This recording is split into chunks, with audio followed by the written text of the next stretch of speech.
Thank you all for coming today. We are glad you could join us here for our leadership forum. And I want to take a minute to say thank you to all our sponsors as well. USA Mortgage, 2 Men and a Truck, Better Rate Mortgage, Continental Title, Evergreen, and Maris. So yes, if you see those folks around, say thank you. We always need them supporting our organization. I am Katie Berry, and I am your chair for your board development committee this year and here at St. Louis Realtors. And so what we've been doing is working to make sure that folks are encouraged to run and to get involved in leadership at St. Louis Realtors. So we're glad to see you here. And this is kind of a list of our board development committee. Is anyone who's here? Matt's on it. Randy, I see, is here. Tyra, I don't see, and Terry Gannon are all on our committee. So we've been working hard for you on that. And what we've been doing, as I said, we started through a bylaws change in 2019, just with the idea of being a resource for members and volunteers within our organization who may be considering leadership roles, and to make sure check our criteria for the election process and all of that. So we'll be hosting 2 programs, the one you're at today, so you know about it already. And then we hope you join us back again for our candidate forum, which is going to be July 27th. So mark that on your calendars, especially if you're considering running for leadership. You'll want that on your calendar because you'll, want to attend the candidate forum. Our objectives for today, I just want to quickly go over our vision and mission and our strategic plans, so you know what we're working on and what leadership is working on. The structure of our organization, and then we're going to do a panel with some of our volunteer leaders, and then a quick walkthrough of the process so you know what it all looks like, kind of what you're getting involved with if you choose to run. So here's our mission and vision of St. Louis Realtors, to be the voice of real estate. That's we try and keep that top of mind, and also always providing knowledge, guidance, and resources to our members, promoting diversity and growth, professionalism, and protecting private property rights. Hopefully you're looking at that and going, oh yeah, they do all those things, because we do. So we were, of course, were founded in 1877. We're one of the oldest realtor organizations in the country. We are older than NAR. And now we've grown from 25 members to over 9,000. So we're going strong. And here's a quick look at our strategic plan. We keep our vision and mission, which we went over forefront. And these are what we call our 5 pillars. So those are things we keep forefront in our mind. And when we look at doing programming in our association, we look back and say, is this going to fall in our strategic plan? Because there are so many wonderful, cool ideas that we have that members bring to us. And sometimes they're great, but they don't fall within this.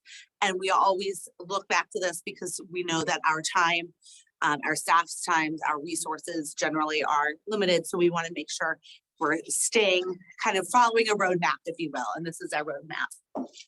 And if anyone has questions, please let me know. Oh, also, it wasn't on a slide, so I almost forgot it. I was told we do have people joining us online via Zoom, and you'll notice we have little speakers throughout the room with our new equipment. If anybody whispers anywhere in the back, they'll be able to hear us as well. So be careful about side gossip or anything. Yeah. It might be heard over Zoom.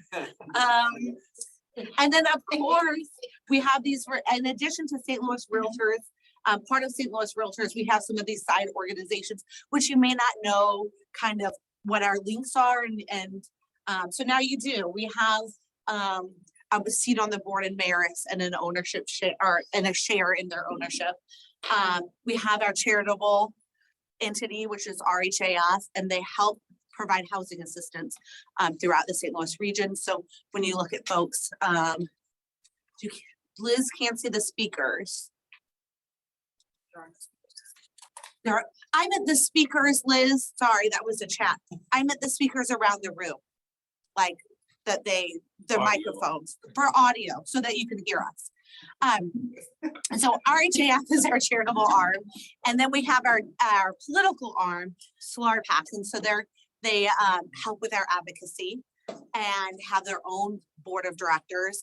RHAF actually has their own board of directors, commercial data systems, which we put together to help our commercial members, kind of like a Maris for commercial, though they would characterize it differently, I'm sure, but for a layman, that's how I'll call it. And then we also, of course, have our commercial division. So quick overview. We have on our board of directors, we have 19 members, and this is kind of, you can see how they are laid out. We have our executive committee, which consists of the president-elect, treasurer, immediate past president, and then one appointed member. You've got your at-large directors, and then our commercial president, chairperson for the affiliate council, and then our CEO, who is there, an advisory role but does not get a vote. And then of course, so to run and to get up on that exec board, these are the officers, they're all elected. I say they're all elected. President-elect goes up to president. Technically, I believe that is on our ballot. And then here's the executive committee, which I mentioned previously. The secretary is appointed from the board. So they are elected, but not to this, if that makes sense. And then of course, we have many committees, which I'm sure all of you sitting here today have been involved on a committee, serve on a committee. And sometimes people think, oh, are there really that many? So here are some of the committees that we have. And then a quick job description for the board of our directors. Our board of directors is kind of guides our ship, right? And so they're putting forward long-term vision, where the goal is not to figure out what our path auction is going to look like, right? That is going to be the role of the committee. So the committee sends ideas up to the board, and that's voted and approved on by the board. And of course, we do have staff to manage our day-to-day operations. I will say, as a member of our board of directors here, I learned how kind of spoiled we get when we serve on than other boards where we don't have as big of a staff that are as wonderful, because they do so much lifting for us every day. And this is all online, by the way. So as I scroll through it, if you're thinking, she's moving too fast, all of this is online. So I just don't want to go through it for you all point by point, because I don't want you guys to get too bored. We are, of course, guided by policies, procedures, and bylaws, which is good to know if you're on the board of directors, what our bylaws say, what our policies and procedures say. And whenever I have a question about anything, can we do this? Should we do this? How would this work if we want to do that? I go back to my bylaws, back to the policies and procedures, and check to see if we can, how to make that work. And Dan Sale likes bylaws and policies and procedures better than anyone I know, and is a great resource as always. So it lays all of this out for us. Oh, did I skip one? Okay, and here's an organizational chart. I love charts because I love visuals. And so you can see how they flow, where you have our committees flowing into the board of directors. The commercial board also flows into the board of directors. Our executive board, our CEO, and then you've got all of the staff here underneath the CEO. So the board is not, managing staff.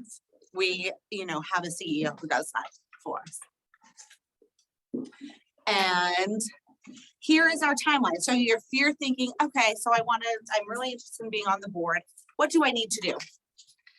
So this is our timeline of when all of our call for volunteers is going to go out, when our committee appointments are going to be made, and things like that. So you can kind of have that in the back of your mind, because I know sometimes in February people go, how do I get involved?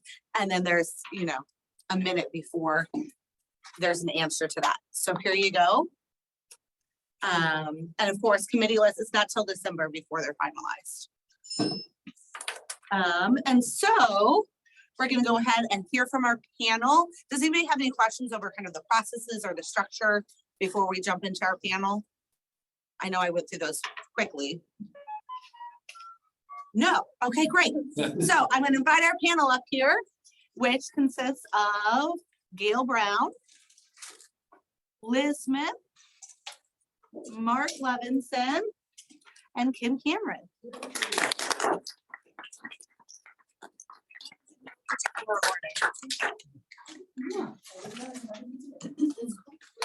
So this is a wonderful group of people who have served in a variety of positions, including board of directors for our association, and always have good insights to share.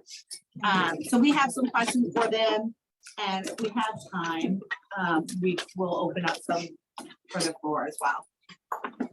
How are y'all doing? I'm great. Teaching. Okay. Do you want to each take a quick second and just introduce yourself? We'll start with Kim and then let's go. I'm Kim Cameron. I've been a licensed realtor for 20 years. I've been in real estate for 25, starting in everything except for title, because title's hard. I run a team of 6 realtors, and I also got involved with local state NAR. And what else do I do? Teach, little teaching, little travel, recent kayak fan, and that's about it. I'm Liz Smith. I've been licensed for about 9 years, and I currently serve on our St. Louis Realtor Board of Directors. Like him, I have also done some stuff on local committees, state committees, as well as serving on an NAR committee. And I'm a solo agent on the team. So yeah. Hi, thank you all for being here today. It's great to see such a good turnout, and I see familiar faces and some new faces, so that's terrific. My name is Mark Levinson.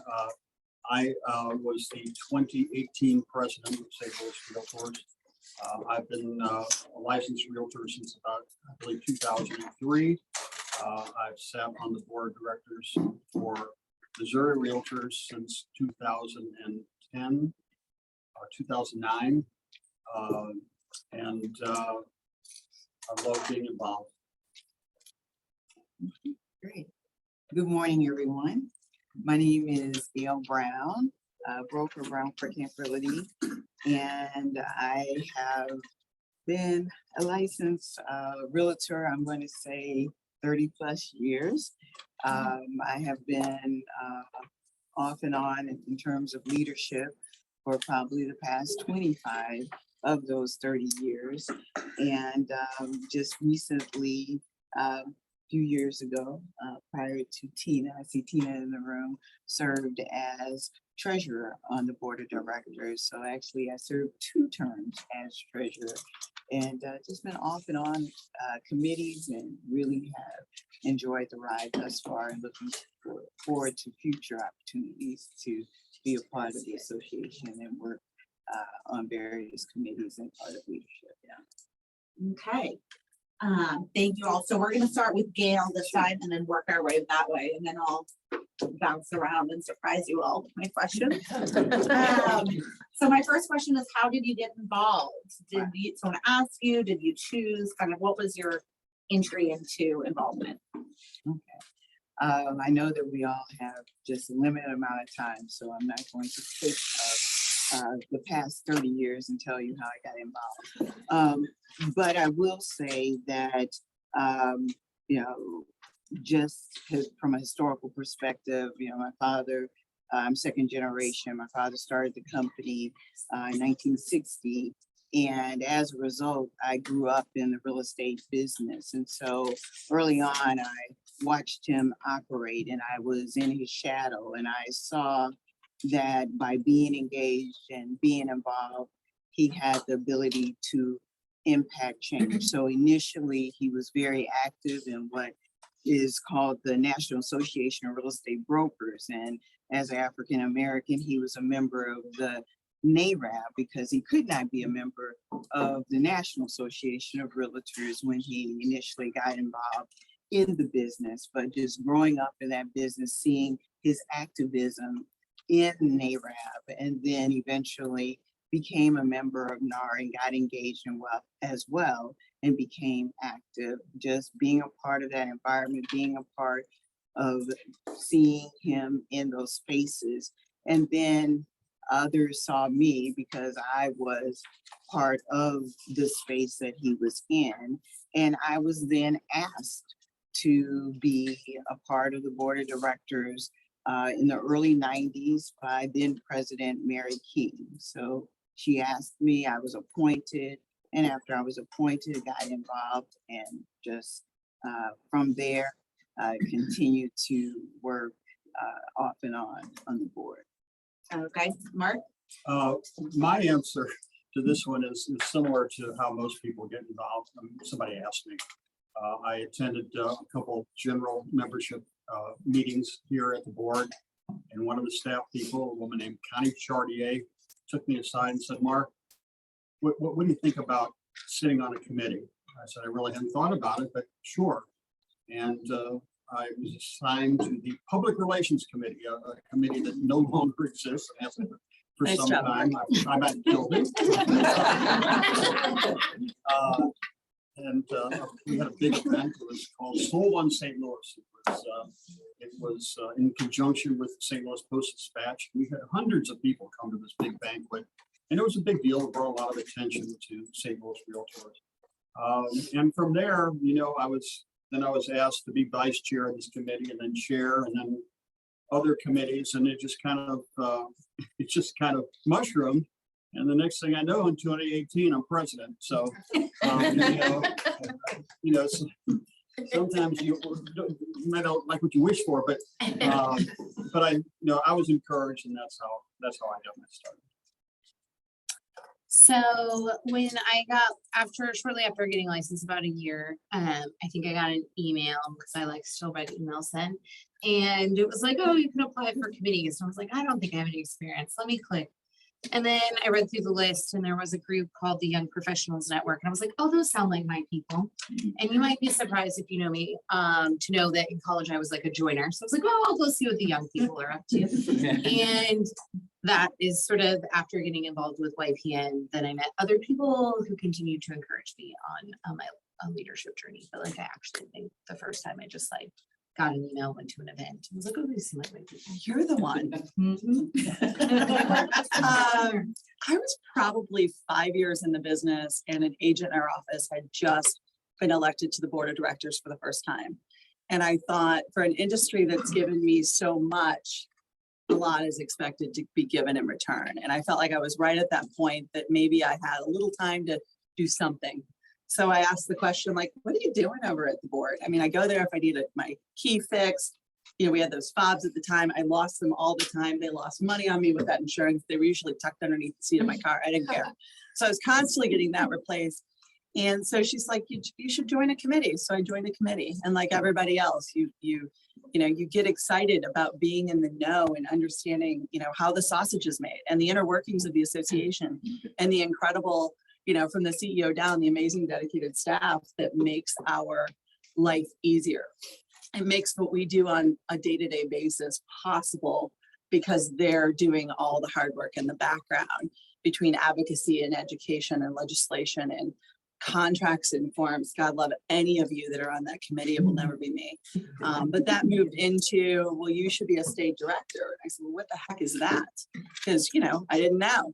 And I'm serving my 6th year on executive committee at Missouri Realtors. So it just kind of moves up from there. And it's a very addictive and loving community of realtors. We have no boundaries. We hug to a weird level. I hear that from guest keynotes and speakers that come in, whether it's at here, the national level, or Missouri Realtors, where they're like, you guys hug, you have no boundaries with space. We don't. But you realize that when you're at St. Louis Realtors, it's about our association. It's not about your brokerage. When you get to Missouri Realtors, it's about the state. It's not about your city. And when you're at the National Association of Realtors, you see the bigger picture of how much is happening so that we are protecting property rights and mortgage interest deduction and all the other things and the affordability and all the things that are going on in legislative and otherwise, so that we can just help people buy, sell, and invest in real estate. And when you start getting involved, you realize the bigger picture and you never want to not be informed or part of it again. So. Thank you all. So I will start now with Liz. What advice would you offer someone who is considering getting involved in a leadership role or even just serving on a committee?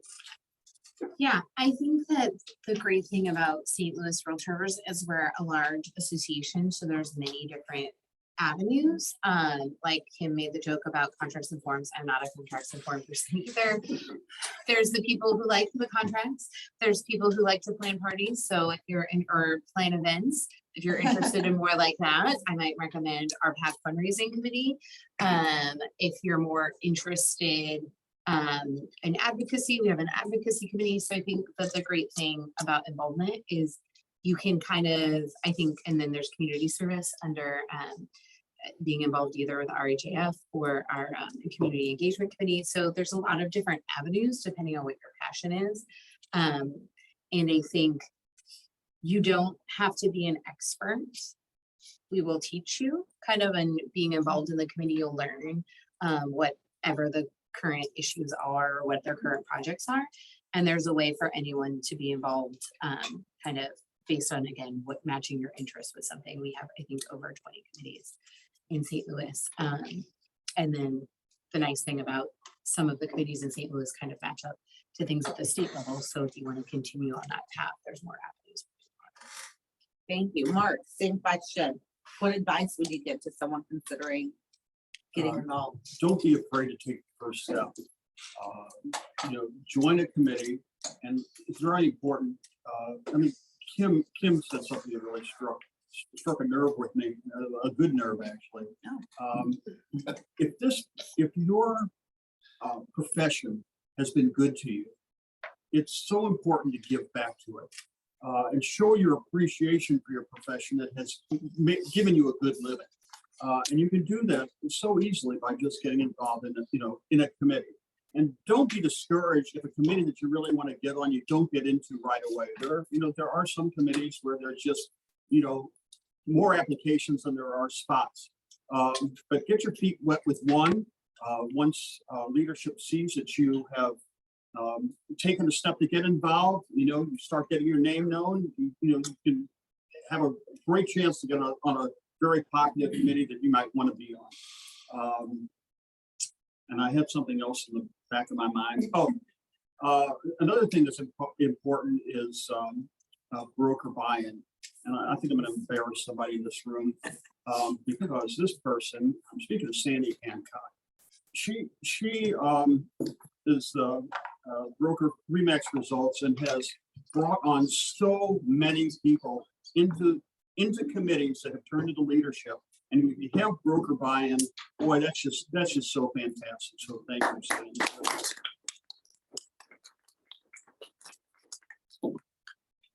Yeah. So just want to, add a little bit, or not add, but just make comment on a little bit about, what Mark has said about, broker buy-in, but also support for your business. You just need to make sure that you have support as you are on the various committees or if you serve on the board, because these committees, we talked about friendship, we talked about the camaraderie, we talked about professional development. All these things are great, and it can be somewhat addictive. You can get addictive to going to the various meetings at the local, the state, and the national level. And then after a while, you look around, it's like, okay, well, what happened to my business? I've become a professional board of director member or a professional committee member, and you're doing all of these things, but you also need to make sure that you understand the reason why you're in this business. And it is, your professionalism, your career, to make sure that you're managing your time wisely. Because if you're going to serve on the board of directors or on these committees, there's work, there's fun, but there's work. You need to come to the meetings, you need to be prepared so that you can make the impact and you can provide the input to these various organizations. So it takes time and a commitment to be a part of the communities is great, but you just have to manage and make sure that you have the support to support your business and your time management. What's your, Kim? I don't remember the question at this Oh, I point, can but make I'm it gonna do a easy. quick plug for something else. Okay. If you've never been involved in a committee, whether you're day 1 or day 40 in this business, it does not matter. Mark Levinson, during his presidency, created St. Louis Realtors Leadership Academy. And it is 100% geared for anyone that is new to real estate or has never been involved in a committee to truly help them be a better professional, help them be better steward in the community. Because realtors do a phenomenal job as boots on the ground, engaging in our neighborhoods, in local school boards, PTAs, charities, etc. And this program is something you can apply for later this year, but we're on our 5th year, and it is the farm system for future leaders. It is how you find out how the sausage is made, how the inner workings of the local and state association and NAR, but also working on, growing your business, developing your business so that, as Gail said, you can give back. That's the number one question I get is, how are you a high performing realtor, but still traveling and involved? How do you do it all? Well, it starts with the foundation. Your business has to be solid. If you're afraid of how are you going to pay your realtor dues, you probably shouldn't be involved yet. And that's not a popular thing to say, but let's work on making sure your business is strong. And the Leadership Academy is an excellent avenue for those that have never been on a committee. If you've been on a committee before, I gotta tell you, my favorite is grievance. It is the festivus. It is fantastic. So, and I don't remember the rest of the question, but I wanted to just do a quick plug on Leadership Academy because we are seeing the results. We're seeing people running for the board of directors and the leadership team through this experience, which is a year-long experience. So, Well, you don't And have to, yeah.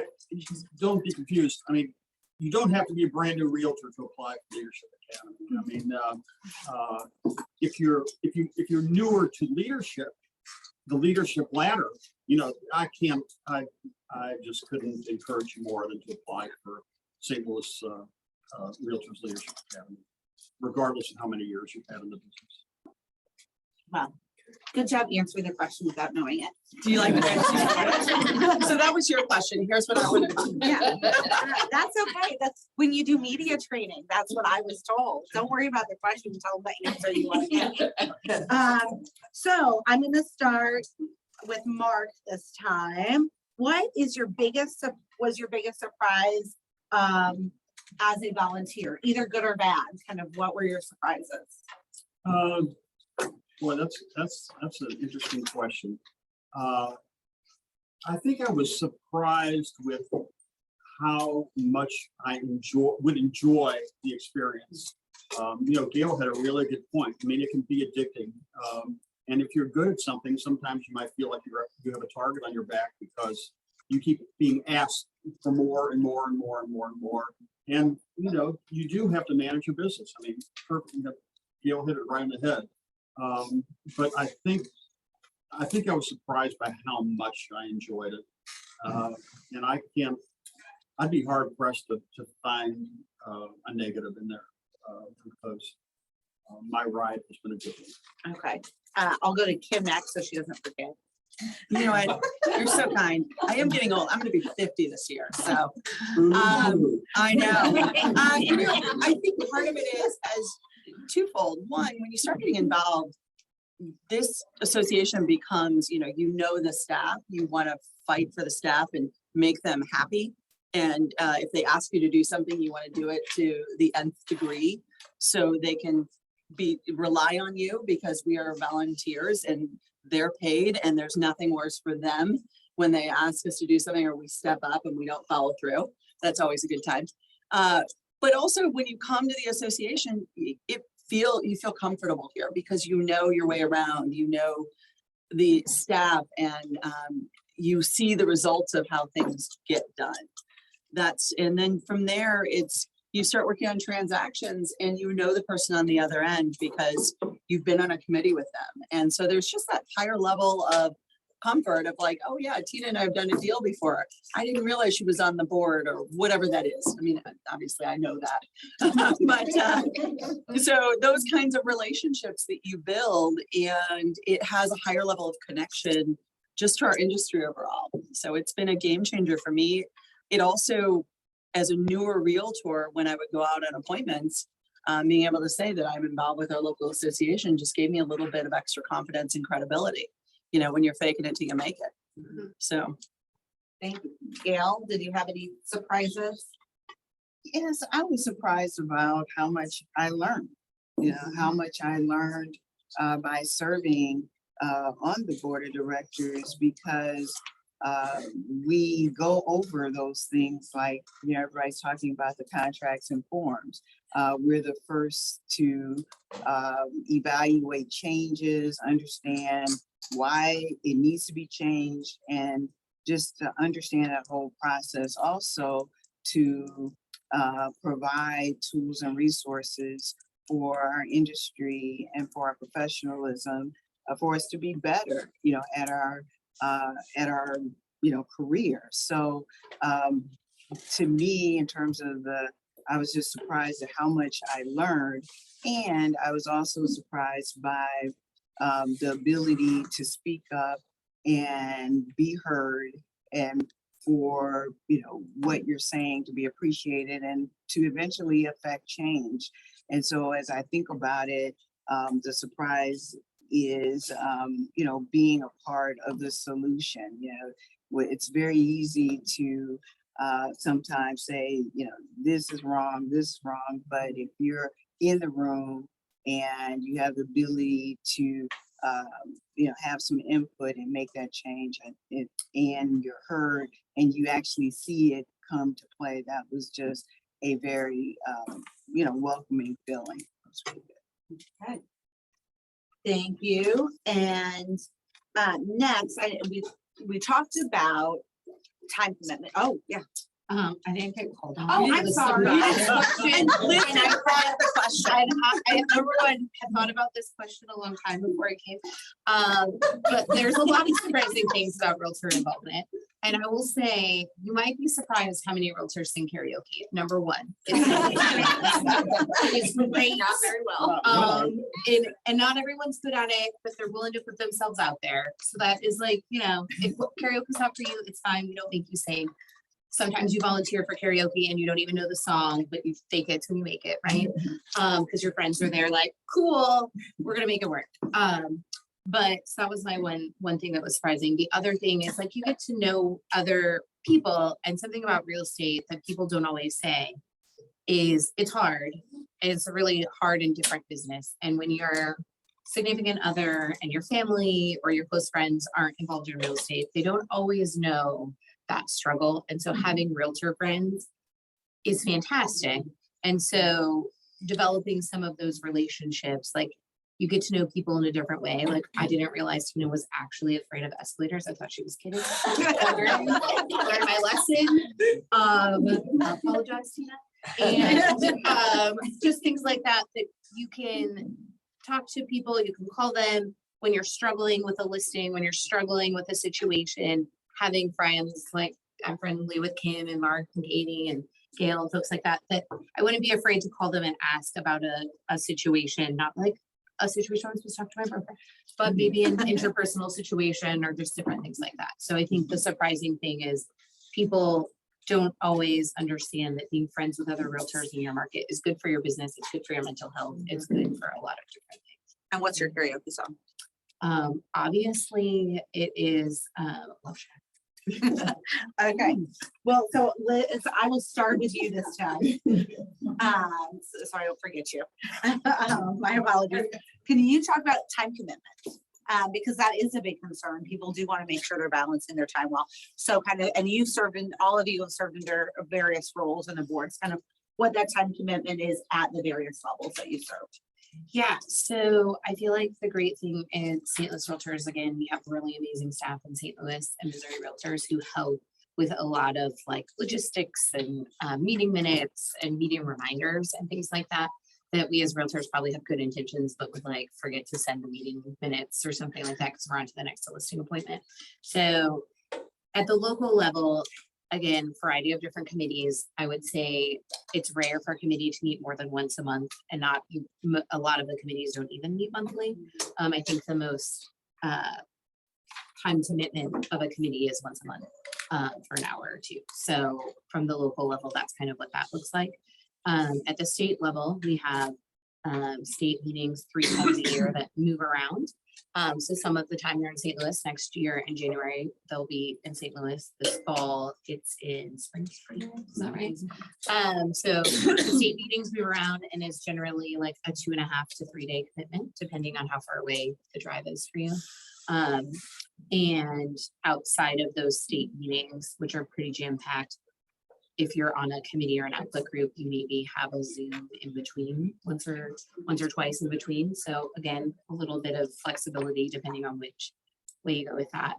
The NAR committee level is like the least amount of time for the ones that I have served on. I'm sure not all NAR committees are that way, but at the NAR level, they meet in person twice a year and maybe there's 2 Zooms in between that. So maybe 4 times a year for a little bit of time. So kind of a little bit of the difference between the different levels of commitment. And it's also good news. It's when you apply for committee, we usually ask you to give a couple, is it 3 or 4 different committees that you might be interested in, I think, on the application.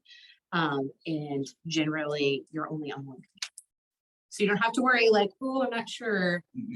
Put a couple committees on, it's very rare to serve on more than one committee. So yeah, spread out the time. Thank you, Mark. Can you talk about time commitment? It's not something that you really need to sweat about. Get on your first committee. As Liz says, it's going to be an hour a month. It's not going to, eat into your business, and get your feet wet. And then consider getting involved in the state association. Again, as Liz indicated, it's 3 times a year in various cities. And although it's a 2 to 3 day time commitment, what you're going to find is if you get involved with the state, it's just going to really help your business. I really don't know of anybody that regularly attends the state meetings that doesn't get referrals from other realtors across the state. Because you become friends with people, you network, you impress them, and they're going to send their clients that are moving from Jefferson City to St. Louis, or Kansas City to St. Louis, or Springfield to St. Louis, or small town to St. Louis. They're going to think, who do I know in St. Louis that I really like to get along with my client? Well, there you are. So your 2 day time commitment can turn into a financial windfall. The same thing with the national level. National meets twice a year, and I would seriously encourage anyone that has not attended a national meeting, again, to get your feet wet. 3 or 4 days. This November is going to be in Anaheim, California. Certainly worse places to be in November. Yeah, it's gonna take a little bite into your pocketbook. I mean, you have to get there and you have to pay for a hotel, but the meetings and the seminars and the speakers are absolutely phenomenal. And you're going to get a lot out of it. And you're going to have the opportunity to meet people from all over the country, not just Missouri, but other people that can refer business to you. And the time commitment trade-off for the benefits far outweigh the negatives. And it's a write-off to both, And registration is open now for the national meeting, nar.realtor/NXT. Letter N, letter X, letter T. Gail, can you talk about time commitment? Yeah, I think that, I've already said a little bit about it, and I definitely agree with what Liz and Mark have said thus far.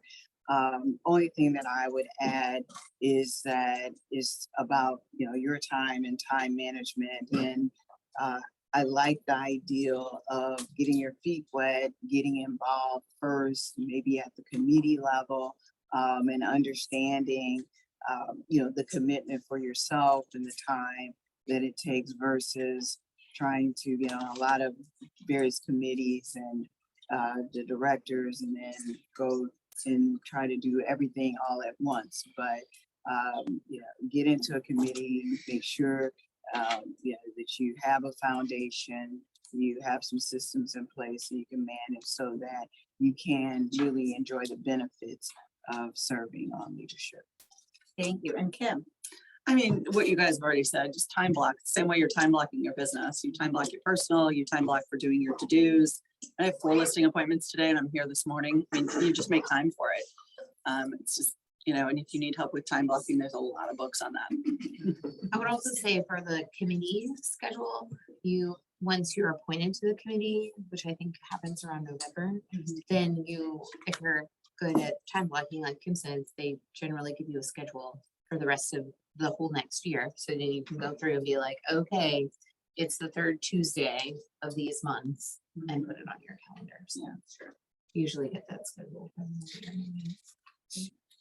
Okay, so next question, and we'll start with Gail and work our way down. Can you talk about your biggest challenge that you faced in serving on the board and your biggest reward? You can either say and or. All right, so we just talked about the biggest challenge was time. So I need to get that time blocking class down. I'll text you that. I'll text you that. I need to get that Yeah. information. See, people share ideas. Yeah, Help each other out. that's great, because I wanted to do it all, to be a part of everything. But I think that as a result, one of my biggest rewards from being there is, the relationships that were made, and then, out of it, some years later, there was an award created on behalf of my father. My father is Elisha Brown, and I actually received the first Elisha Brown Pioneer Award. I think that just by, not only what he did, but because of my involvement and the impacts that I've made, and being, working, with my, fellow associates and members here at the association, I received that honor. And so that was one of, I would say, my greatest reward. Thank you. Mark?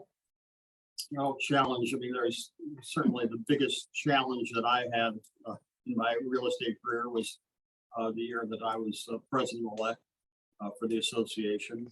Our CEO announced that he was moving to a large board in Chicago, and we were without a chief executive officer of the association for the first 9 months of my 12-month reign as president. So that was extraordinarily challenging. But the biggest benefit is that we did a nationwide search. We had scores and scores of applicants, and we found and hired Mr. Dan Sale, who has been for this association, and that benefit so far outweighed the detriment. There's no comparison. And Dan has agreed to never leave until he retires. Never retire. Never retire. He'll be interned in the parking lot. So biggest challenge, I think, is sometimes when you have the opportunity, like, what is it, Spider-Man? It's a great responsibility comes great something. When you have the opportunity and you're at the table of the board of directors and you're making hard decisions, that can be really not fun.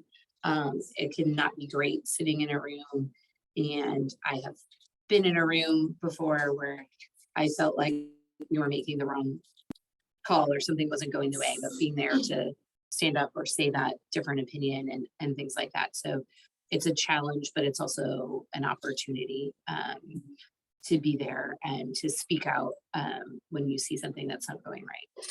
So that's a challenge and kind of in a hard way.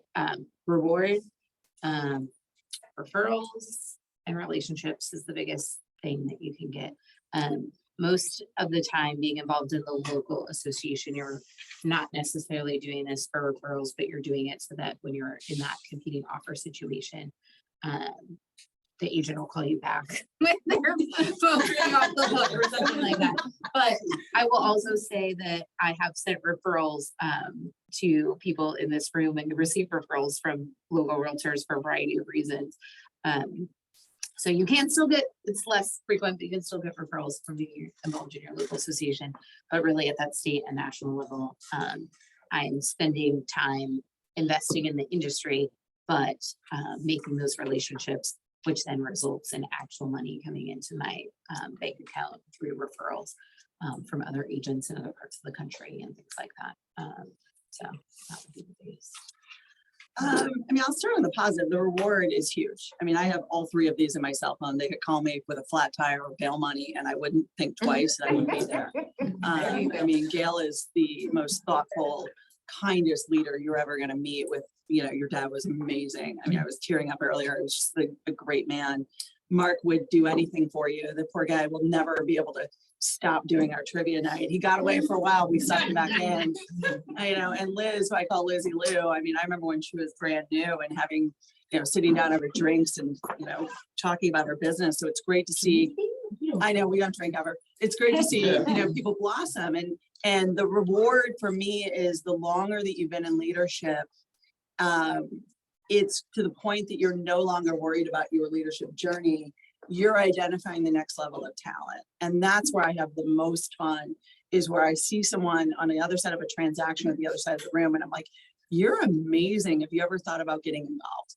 So there's that level of responsibility that comes with starting to be the 20+ year person in the room. The downside, which I think is really an upside, but the downside can be there are decisions sometimes made that you may not agree with, but you leave that room with consensus. You leave that room with respect. You leave that room as friends. When you're on the board of directors, there's a level of confidentiality that stays there, and you leave and you follow the mission and you follow the strategic plan of the association. It's never your agenda. It's never about me. It's always about we. And if you have that motive and motivation when you are involved, and you always keep the focus, the members at the center of all decisions and our strategic plan, it's really easy to make the right decisions. So there is not a burden on you of, did we get it right? It's laid out for us, and that strategic plan is for 3 years. It's kind of hard to screw it up typically, but there will be times where, and Mark and I think Gail were both on the board with me about 10 years ago-ish. And we had to make some difficult decisions that to this day remain confidential. And none of us, when we decided to throw our hat in the ring to be elected, ever thought we would have to participate in big decisions. And sometimes you do, and you hope you get it right. Because at the end of the day, there's 9,300-ish peeps involved in this association, from commercial, residential, and affiliates, that we need to make sure that we're helping move their business forward. So it's rewarding, and I'm grateful to, you know, be a part of this association. So Yeah, when they start passing a basket around to put your cell phone in it, you know things are going. Something's about to happen. Okay, so we have plenty of time. I want to open it up to the floor, to folks online for questions that they have for the panel. And do we have any in the chat already? Yes, Sandy. What committees or organizations are there that anyone can join with no limit? You know, because a lot of times with committees, well, there's a limit and a lot of people want those spots. So where could you get started? Then you just know you're in. You know? oh, the good one to like sign up for if you're brand new. Like a forum, Yeah. Mm-hmm. What are those? Do we have a list of those, and do we promote those separately? Are there any committees that are unlimited? I don't think so. Tina. our incoming Straight up president, in the air. loud and proud. Urban Affairs is Mhm. probably one of the most easiest one to get involved in. And again, you walk away glad that you spent the time there, because you will always walk away learning something. Urban Affairs is open to anyone. You don't have to be selling in the urban, because it's not just focused on St. Louis City, but it's the whole industry. So it's a really good one. And again, you'll walk out meeting people. It's a good What about RHAF too? Because we have the volunteer day every year in May where we're getting involved and we're helping restore homes with at-risk members of the community. They're typically elderly, they're on a fixed income. Then we spend a full day going in and, you know, painting, and you have to have no skills. I mean, you can be the trash picker up or the broom sweeper. And fixing decks and doing plumbing work. And it's a really great opportunity to get involved in the community too. So that takes zero skill. So I would say applying for a committee that looks like community engagement is the name of that. Community engagement. There you go. I knew there was a name for Yeah, that. community engagement is probably like a good one if you don't have any particular past committee experience. If you like to plan events, RPAC fundraising is a great spot. You don't have to have a ton of background in knowing what RPAC is to teach you. And White Hand's another good starter committee. And there are limits, but there are larger. The larger committees. committees, and then am I missing any other really big committees? I would note to the forum point at Missouri Realtors, the output groups, you don't have to be a member of the committee. So I'm the chair of Advocacy Action Output Group. Anybody can come to any output group, share what they want, you know, bring an idea, you know, and be heard at the output groups. So that at the Missouri level also is a good kind of wet roads, if you will. When Yeah. do committees open? When do committees open? It was on our. July 1st. July 1st, and they're open for the whole month to register? Okay. Yes, Without like breaching confidentiality, obviously, what Yeah. type of conversations or decisions are addressed on the Missouri Board of Realtor discussions for those? Missouri Realtors Board of Directors? Yes. Oh, those are open to all members? Mhm. So, you want me to dive into that just a smidge? Well, before you dive in, just to make sure Yeah. I'm asking the right question, like when one would go to one of those 2 or 3 day conferences, what types of conversations are had? What types of decisions are talked about?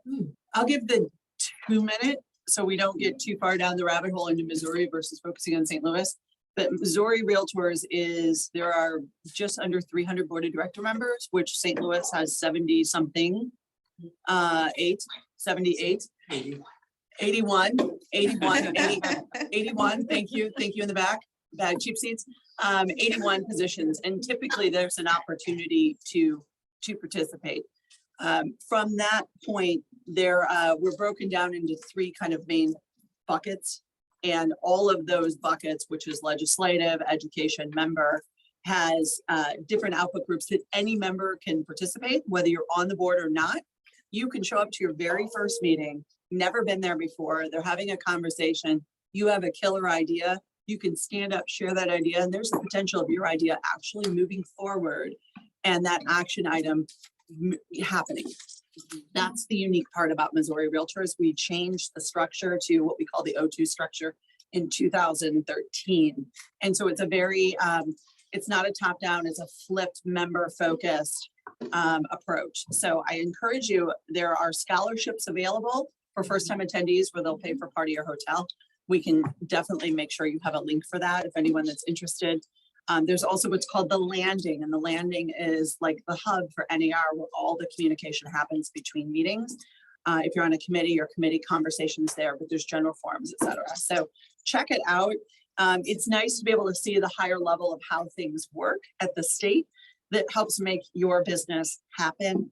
And for first time attendees, there is kind of a little orientation that gives you a little love fest and give you an idea of the lay of the land. And you could have a mentor that kind of is your guide dog that walks you through and is there to help you for your first time. I've had up to 3 mentees. Sometimes I just name them 1, 2, and 3, but we're all there to make you, we want to make, I literally, one of them is number 3 on my phone still to this day. But you know, our goal is to make you feel so welcome and see the family aspect of things that you want to come back. Because we need to identify future to talent. be clear, she knows their first, that or their name, right? I do actually know their names. Mark. And you do not need to be a board director to attend the Missouri. No, not at all. Anybody can attend. I mean, I would, again, I encourage you to apply for a scholarship. Heck, get somebody to pay for most of your travels to Springfield, Missouri in the fall or wherever we're meeting. And, Springfield. and take advantage of that. And again, dip your toe in the water, see what's going on, meet people, attend. You can attend forums. There are very few closed meetings. So almost every meeting is open to anybody that wants to attend, and you do not need to be a director to attend. You do need to be a director in order to vote on the agenda for the board of directors, but you do not need to be a member of the board of directors to attend the meeting. So And to wrap that up, the Missouri Realtor meetings, it doesn't cost to register for the meetings.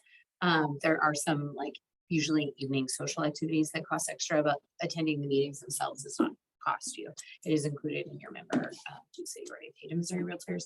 And then the other thing I was gonna say, if your question was a little bit like, what do we look at and do at the state in terms of motions? For example, the advocacy committee will vote on bills that the realtors want to support or not support.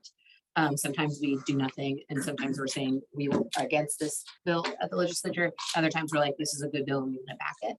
On the advocacy side, on the member network side, they tend to look at a variety of different things, like how are we communicating with members, and maybe there's a specific idea. Something that I know Tina worked a lot on was a It's Your Move program that came out of some of the education stuff that basically Missouri Realtors has a curriculum for any teacher that's available for them to use to talk about things like homeownership, renting, good credit and stuff like that. That's like a plug and play thing. And so that took us money to develop that content and the website and all that sort of stuff. So the board approved the money to like go down that path.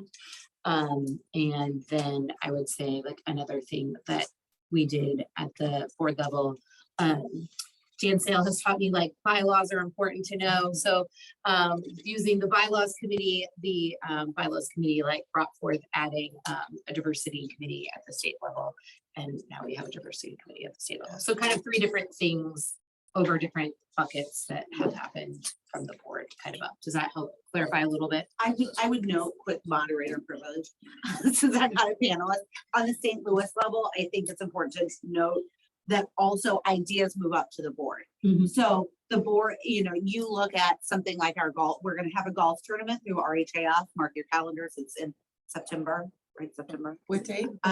What date? 13th. 13th, Booster. September 13th, thank you.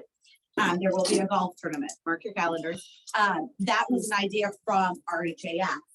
And they had that idea, there's gonna be money from St. Louis Realtors, or well, there staff stuff.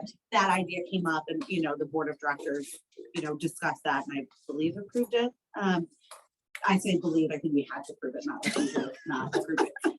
But so that's the type of thing that would go up, you know, to the board of directors. So the planning stuff's happening at the committee level. They're doing the legwork and doing that, and the board saying like, cool, let's go, you know? So that's kind of how that works, if that makes sense. So the real work is done at committees. Oh, I was just gonna say, in reference to your thing about Missouri Realtors and SLAR, we started our engagement at the state level and are working back down. But the thing I want to ask is, how many people in this room have ever attended a Missouri conference, one of the 3? Look at all the people you've got to talk to about the experience there. Everything they've been saying is right on. You're getting probably the best panel discussion I've ever personally attended, to be real honest, and I've attended a lot of them. But that's what you've got here. You've got a ton of people that have experience. They'll give you different perspectives, and then you take it and make your best decision for you. But I think I see the two as really a lot more interconnected than they are separate. The symbiotic They just go relationship. back and forth, and it's great. Okay, yeah, Mark. one of the things that hasn't come up, but is also important as far as getting involved. There's women's council. I can't stress how fantastic an opportunity it is to be a member of the Women's Council of Realtors. I actually was chapter president in 2013 of the St. Louis Metropolitan Chapter of the Women's Council. Young Professionals Network, YPN. I mean, it's there's no age limitation on YPN, but again, a great opportunity to network. And these involvements are both from the local level, the state level, and the national level. So there's lots and lots and lots of network opportunities. Plus, there's other cultural groups like the LGBTQ plus Real Estate Alliance, I think is the full name. There's the Realtus that Gail mentioned earlier. There's the Residential Real Estate Council. There's NAREB. There's so there's a variety of other groups, Councils, institutes, and associations. institutes and things like that to get involved in and also. Megan, move around. Megan is leading the local chapter of Hispanic realtors. So there's plenty of opportunities to get involved. Tracy Casper, incoming president for NAR, is going to be at Women's Council in next week. June 19th. June 19th. I don't know if that's next week or not. That's 2 weeks from now. That's a great- So 1 week from Monday, And sorry. I love what Women's Council is doing. I'm not a member of Women's Council, but you guys put on some great stuff, so I like to attend. And that's gonna be amazing. She's a great incoming president for NAR. To have an opportunity to meet an incoming president in a small setting and not have to travel for it. That is a huge opportunity you don't want to miss if you're available on the 19th. Can I give a quick plug to that? It is June 19th at One Cardinal Way. So if you're interested, see me or reach out. With a So, killer location. We're gonna, and any other questions? We have time for one more question. I want to keep us on leadership path or track. Anything online? Oh, Dan, is anything online? Are there any other questions? We answered all of them? Oh. Yeah. This is for Liz. Your Uh-huh. t-shirt. Is this something that's been around that I just missed on? Or So- are they currently available? I believe they're currently available in the Realtor shop Your pride upstairs. shirts. Is that correct? Yes.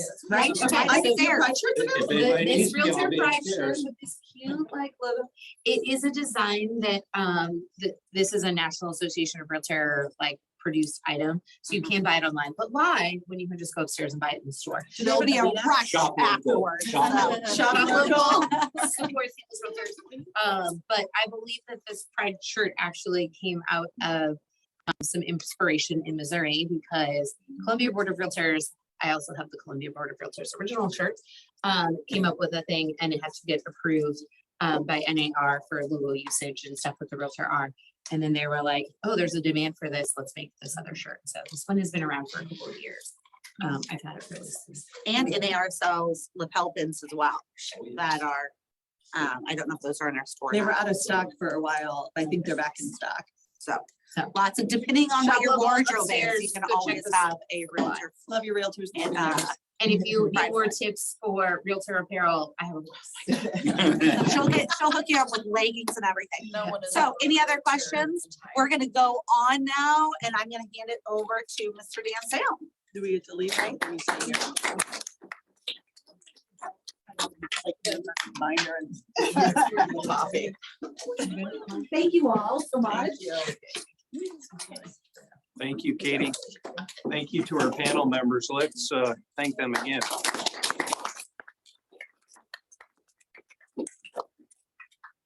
I'm Dan Sale, your CEO, and I'd like to welcome everyone here today as well. Those of us that are joining online. This is a great turnout. This is fantastic. This is probably one of my favorite programs of the year. And I say that because leadership is so critical to the success of the organization. And if we don't have active, involved, engaged members at the leadership level, then we're going to struggle as an organization. That's why I was so thrilled when we established the Board Development Committee maybe 5 years ago, which Katie chairs. And so I thank you all for being here today because that shows that you care about your organization. We do have some amazing and dedicated volunteers. I just want to recognize our president real quick, Scott Haggerty. Our president-elect Tina, you heard from earlier. And is Renee Browner, our treasurer. And Katie, our immediate past president. We've also got a number of directors in the room. If you're a director, would you raise your hand?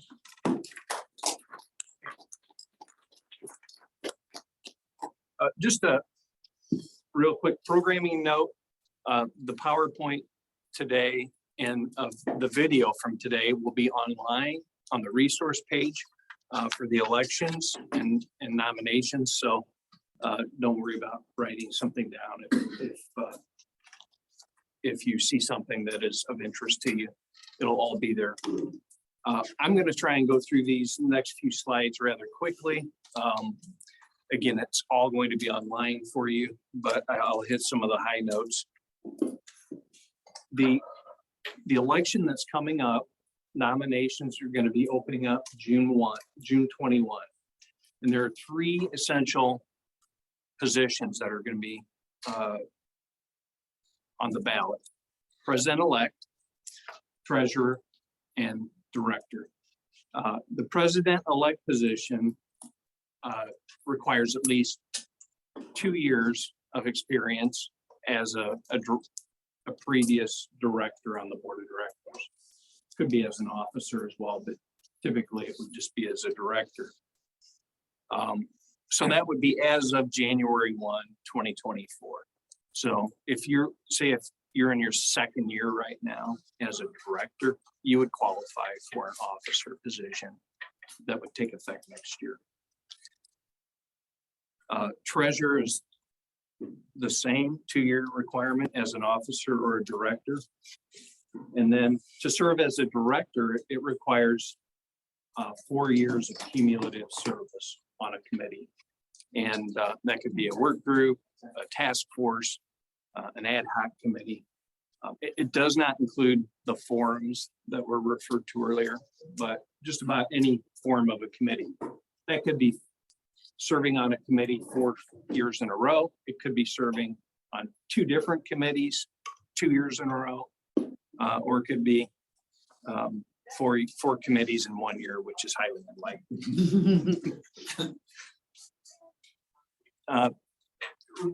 Real quick, also on the election ballot will be the position of NAR director. And NAR had some fairly substantial governance changes last year, where they pretty much took the ability to set the criteria out of our hands. So the criteria to serve as an NAR director really comes from the National Association of Realtors. They require that you have served in some capacity within NAR governance. That could be at a state association, could be at a local association, could be on a NAR Institute, society, or council. So it's a fairly broadly defined category, if you will. There is a written application required. There are a list of performance expectations as an NAR director. And one of those is completion of the President's Challenge, which you might want to look into if you're not familiar with it and you have an interest in serving as an NAR director. NAR director allocation. Seats are allocated based on, used to be a simple formula. It's gotten a little complicated, but it's based on our membership size. And we won't know until July 31st, exactly how many NAR director spots we'll have. We'll probably have 3. That's typically what we end up with. And the first 2 are automatically allocated to our president and our president-elect. So it's the 3rd spot that will be available for nomination, if you will.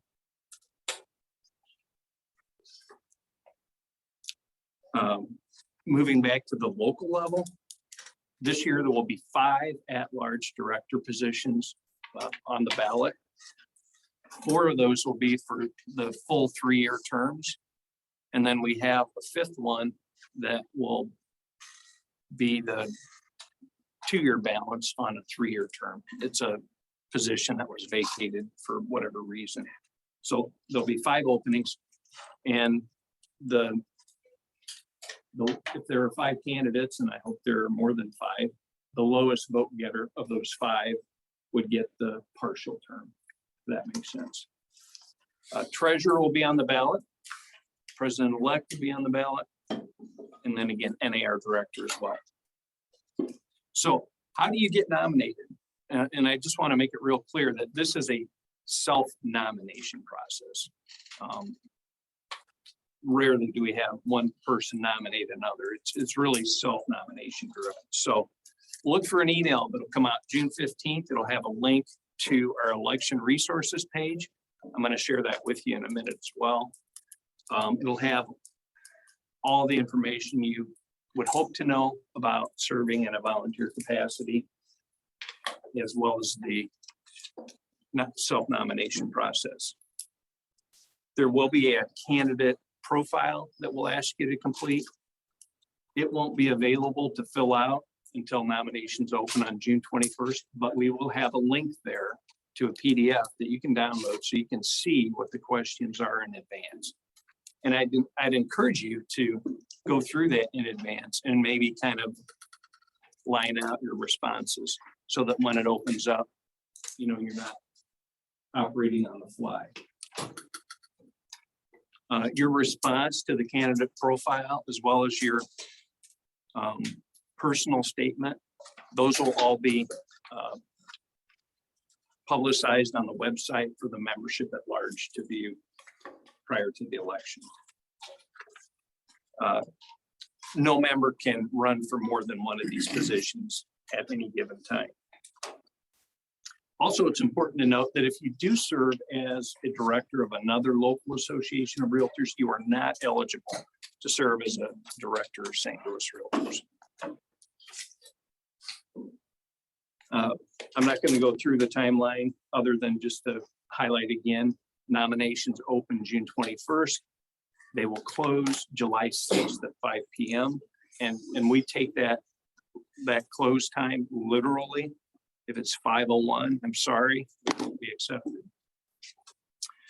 And then if you self-nominate, again, please be prepared to participate in the candidate forum on July 27th. Campaigning, I don't see a lot of campaigning for the local offices, but if you do campaign, I'd encourage you to take a look at the campaign guidelines that'll be on this resource link that you're going to receive. There are just a few things regarding campaigning that you want to be aware of.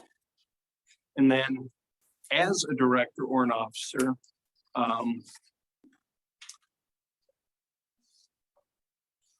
there are a few things that are required as a condition of serving. There's attendance at the director's orientation. That'll be January 5th next year. And attendance at a professional standards seminar.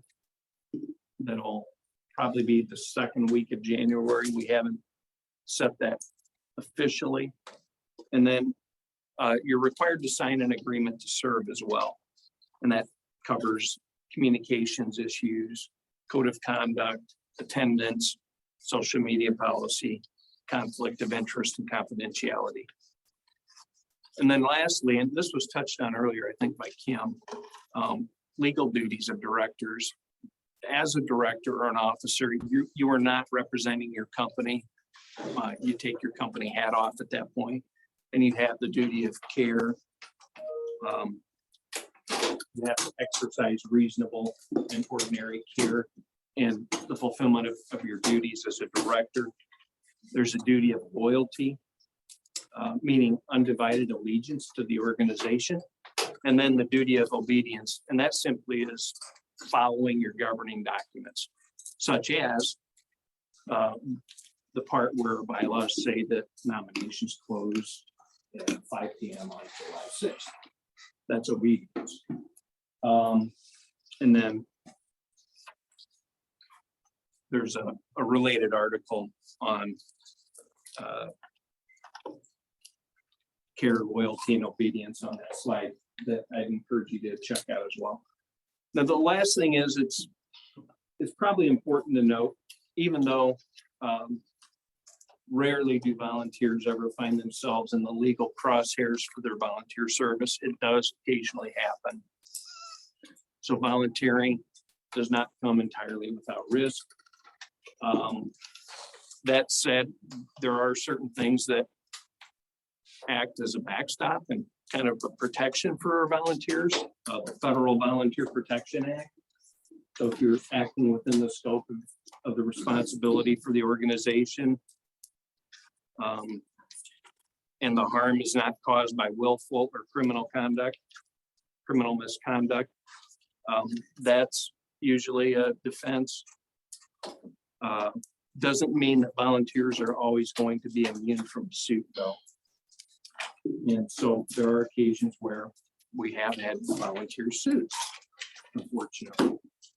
But again, as long as it's not the result of negligent, willful, or wanton actions or inactions, you should be okay. We do have errors and omissions insurance that we take out on behalf of our volunteers as well. And I believe our bylaws actually state that we will indemnify our volunteers for these sorts of occurrences. Next slide, please.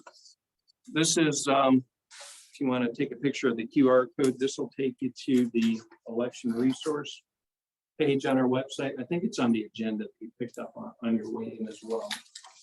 And I would just say, if you have any questions, feel free to reach out to Katie, myself, or any of the individuals that Katie mentioned that are part of the board development committee, and we'll be happy to try and answer those for you. Any questions about any of that? Great. If not, thank you so much for being here and have a great day, everyone.